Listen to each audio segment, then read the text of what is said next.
This is constant acceleration since we have the acceleration neutron to not Ito takagatong parahuan ba? Batanganan yun sa one ka.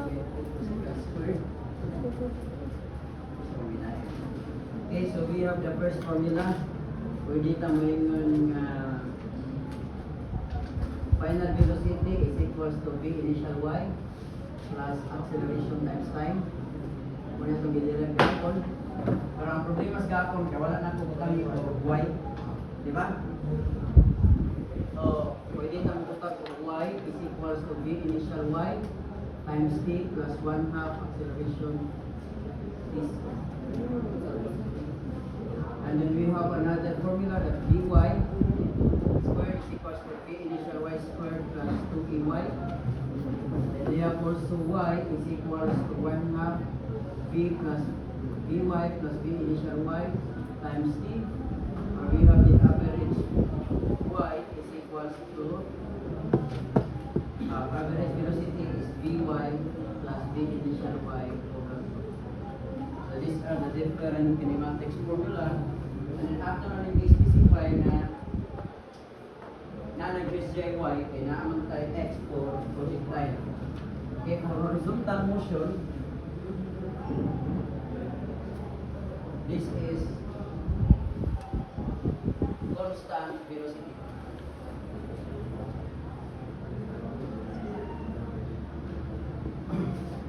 Ihan kaya kini kamay. Sakto din ang formula dapat kaya ila mo na niya dapat sa ganito na magana kay gamit sa mga nagkalagay. Scenario. Okay, so for example, we have a projectile.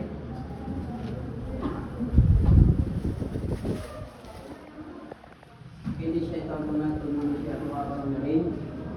This would be our maximum height. Sa vertical kilos, itawag natin siya vertex. Itawag natin siya o length sa atong focus.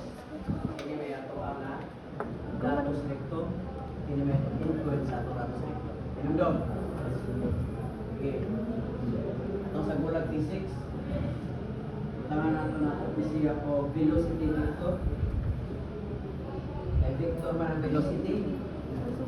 Yan na siya inclination. Kaya di ka ng vertical, di ka kung horizontal component. Naatay theta. Tawag na ito ni siya initial velocity vector. Gamitan na ito component method sa itong previous na topic. So, pwede na ito siya tawag v initial cosine theta as its horizontal component. And then we have v initial sine theta as its vertical component. Now, pariharan na sa itong component method pag niyagi mga po 20 cm cosine 60, may pag 20 cm sine 60. Yan mo niya ito ang 20 cm. Pero karon kay velocity man siya muna meters per second na. Nakasabot. Kaya lahi na pag niyagi. Now, itatak na po niya class na po tayo tangent line. Kaya sa una, sa nagbuhat na sa pre-calculus, mag-graph man ko, mag-graph ko yung quadratic, cubic, magbuhat ka o equation sa tangent line. No? Kanya ang equation sa tangent line, dapat kuhaan siya ka ng perpendicular siya sa ato ang normal line. Kaya karon ang ato ang tangent line, nag-represent siya sa atong velocity. So, ang instantaneous velocity mo na siya itong tangent line. So, tawag na ito siya velocity. Final velocity. Na itong final velocity, naapot siya yung horizontal o vertical component. Muna si v cosine theta, here is si v sine theta. So, ang v nag-represent itong final velocity. Kung niya kaya v at 0 o v at null, that is our initial velocity. Nakasabot? Okay. Another term for v initial sine theta, pwede natin itawag ng v initial x. Sorry, v initial y. And then here is siya, pwede natin itawag ng v initial x. Here, tawag natin siya final velocity y, or the y component of the final velocity, or here is siya v sub x, or the x component of final velocity. Now, since nakaikot na din ang constant velocity man for horizontal motion, pwede ta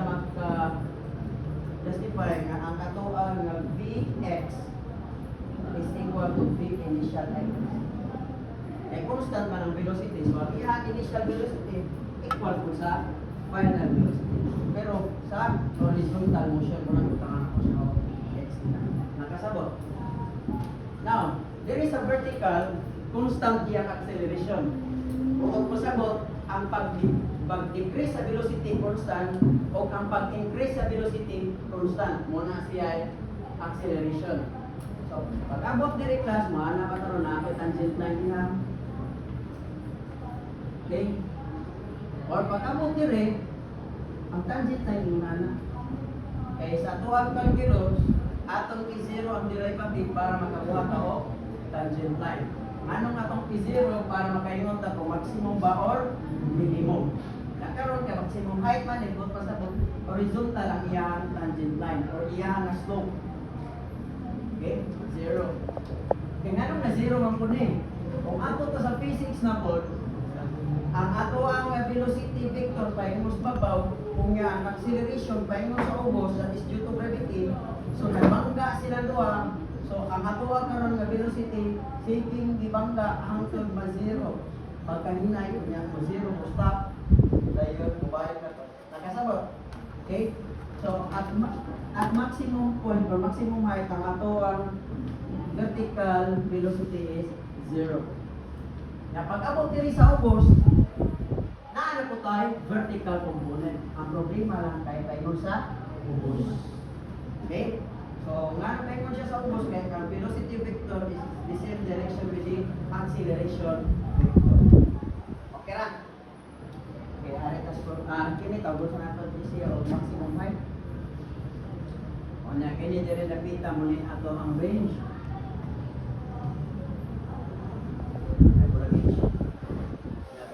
Ang range. Okay, mugamit ang small letter t to represent time na siya nga naabot sa maximum height. O niya, capital T ang total time of flight. So, kung pasabot na ating formula nga, capital T is equal to 2 times small letter t. Nakura? Okay. Adetas problem solving. Alam ni Ford, mamay na research na tayo dito sa gamma. Nani ang problema? Na ako no siya ay Pagod. okay. Na ako yung projectile nga di apat kung ilan man 500 meters per second. At an angle of 30 degrees. Ang ipangita, asa man siya utog doon? Range. Pilay time niya na maabot ng maximum height. Kung pila na yung maximum height. Sira 820 sila So, 9. muna yung mga pangita. Pero ang given, Sira wala na. 820 sila 30 degrees mula nag-custom kay 500 meters per second. Atong buhaton na ni class, kini 500 meters per second kinsa man ni? Mao ni si 9. Pero 820 ang 9. asa man ni siya na variable. This is our velocity. Unsa nga velocity? Okay. Okay, initial velocity man na siya. Hindi ka velocity na siya yung horizontal, na ako na siya yung vertical. Okay? So, bahin yun. Na siya yung horizontal, na ako siya yung vertical. Pero kabalo tama ang horizontal, that is V initial x, that is equal to V initial times 2 sin theta, that is equals to 500 meters per second times cosine 30 degrees. Okay, pinaman. Kalkitanan sa pagmatingala wista ngalam sir pero lagi sir ito sa manto ano gumawa 430 wala 400 kaya itong unit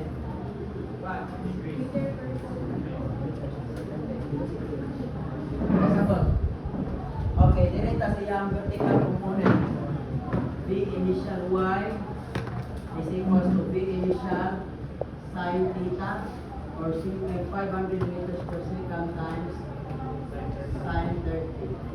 Okay, sine 30, 1/2. 1/2 sa 500, that is 100. Okay. Pila gani iyang velocity dire sa y, sa maximum height? 0.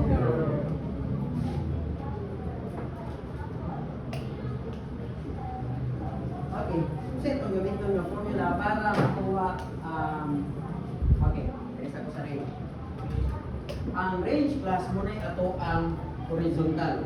Kung mag-analyze ganito ang projectile, ilagi ang horizontal, ilagi ang vertical. Ayaw isa doon. Okay? So kung horizontal lang, ang range that is horizontal displacement. Okay?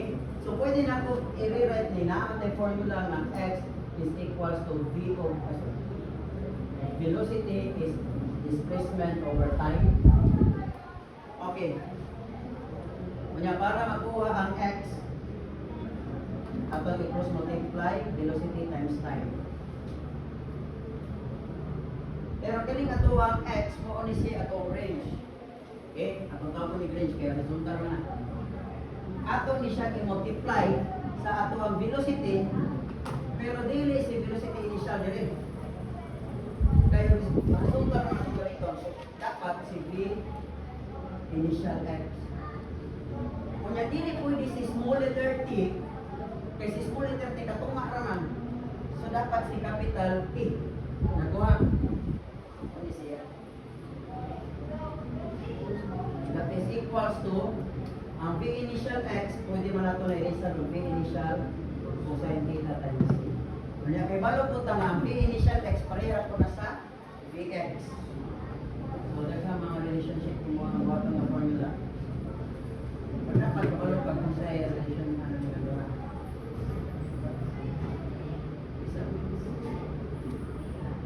Okay. Ang problema kay di man nakakuha sa range. Kaya litas kakuha sa range. Ay walay tayo. Okay. Naataw tayo v initial cosine theta na 43.01. Ang problema wa tayo capital T. Kunya dili ta kakuha sa capital T. Kinahanglan man tani small letter T. Pero wala man po tayo small letter T, so hindi ka nakuha sa rin. Nakasabot. Next. Atong pangitaon muna si small letter T. Saan magpangita sa small letter T ma? Kasi gamiton ng formula.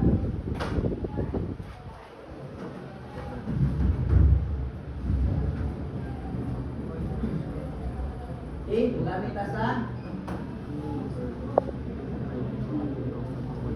formula ito ang pilitan. Dili pa kami na niligadwa. Nga naman wala may y. Therefore wala po tayo y. So dili pa kagamit na na. Huwag kita na yung gagana, dili ko pinakauna. Ay naa siya time, kanya dili kinahanglan of y. Dili kinahanglan of displacement. Ano po akong kopyahon? So Vy is equals to V initial y plus acceleration times time. May Vy. Vy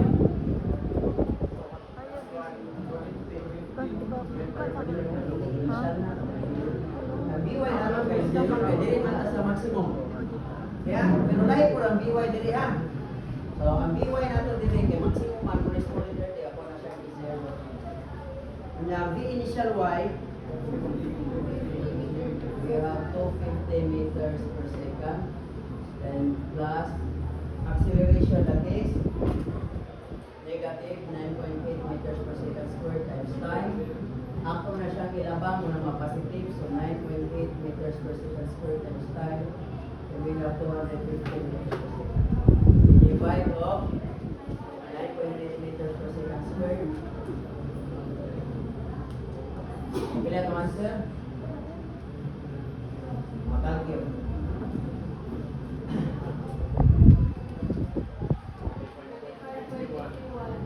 Okay, so we have 25.1 meters per ay, seconds na yun. Makan silang meter, makan silang seconds na yun. Kaya tayo na sila. Nakasabot. Okay, so kaya kailangan natin small letter T, makuha natin si capital T. Mana ta dili nga ang small letter ang capital T kay 1 is 2 times small letter T. That is 2 times 25 to 51 seconds. That is equal to ilan? Bottom take picture. So makuha na nato si range. Si range na to equal man ni V initial x times capital T. Kung natong V initial x kay 4 and i-multiply nato ni 51.02. Dili pwede si 25.51 kaya na rin magkita. So dapat ito. Ipila itong answer. 22,000.78.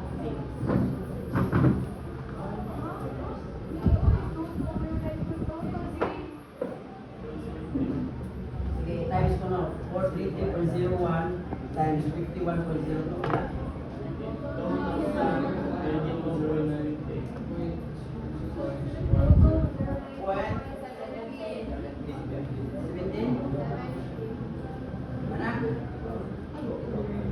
Okay, so lang, arit ka sa height. Kasi kami ito na to. Okay.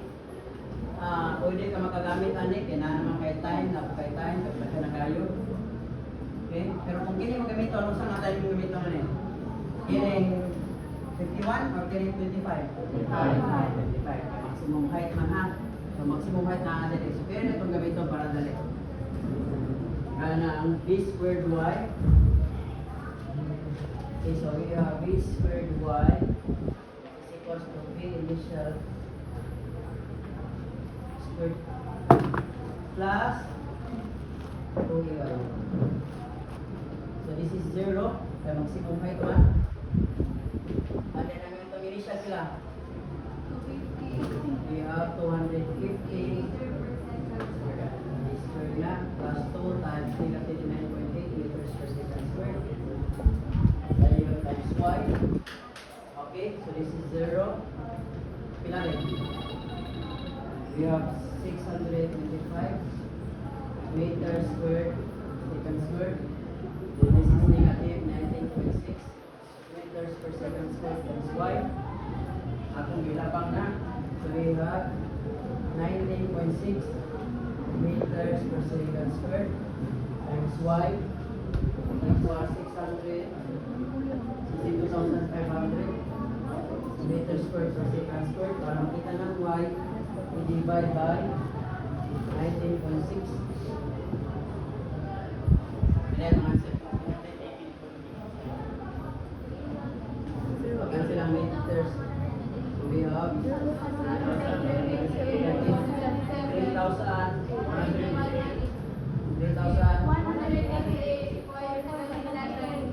sa unit.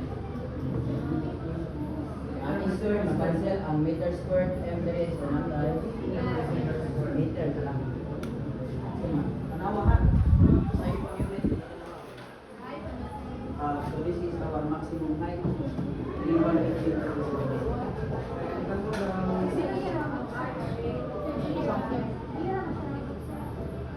Sa iyong unit, minus 28.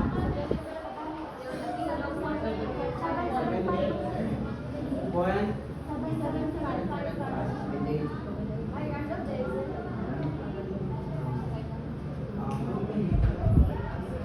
Sige.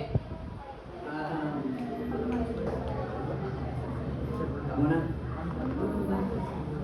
Sige, mag-search mo kung may formula sa range of maximum height of time. Na-shortcut yung mga formula. Is what's sa inyo ang notebook niya. Gamita siya para masolve na. Okay. So na yung mga tulong ka shortcut ng mga formula. I-search mo niya. Katong mga shortcut mo, gamita para makuha ang T height of range. Sige. I-search na na. Kuha sa